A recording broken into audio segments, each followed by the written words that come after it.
আসসালামু আলাইকুম ভিউয়ার্স। আজকে আপনাদের মাঝে আলোচনা করব একটি পরিবার বা একটি ফ্যামিলির জন্য চাষকৃত জমি, যা আপনারা এখানে দেখতে পাচ্ছেন।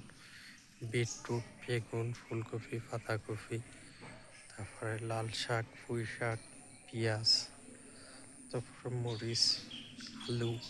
একটি ফ্যামিলির চাহিদার জন্য যে সকল ফসল দরকার সবই এই ক্ষেতে চাষ করা হয়েছে। এটা আমাদের বাড়িতে দেখা যায় যে গ্রামে এরকম যাদের ফাঁকা জায়গা আছে তাদের আর সবজি কিনে খাওয়া লাগে না, একটু চাষাবাদ একটু কষ্ট করলে হয়।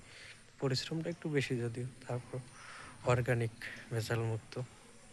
চাইলে আপনার বাড়ির আশেপাশে এরকম সব ধরনের আইটেম চাষাবাদ করতে পারেন।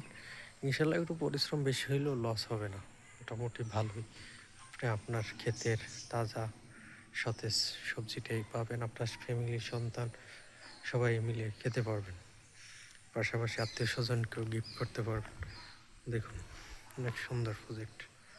আপনারা চাইলে এরকম ফাঁকা স্থানে সব ধরনের, এখানে 12টা আইটেমের সবজি চাষ আছে, টমেটো থেকে শুরু করে কাঁচামরিচ, কুমড়া, পুঁই শাক, লাল শাক, মরিচ, বেগুন, তারপরে বিটরুট, মূলা, লাল শাক সব আছে। অনেক সুন্দর। আপনারা চাইলে এরকম বাড়ির আঙিনে ছোট ছোট করে বেড করে এরকম সবজি চাষ করতে পারেন। ধন্যবাদ সবাইকে। আমাদের চ্যানেল নতুন হলে অবশ্যই চ্যানেলটি সাবস্ক্রাইব করে দেবেন।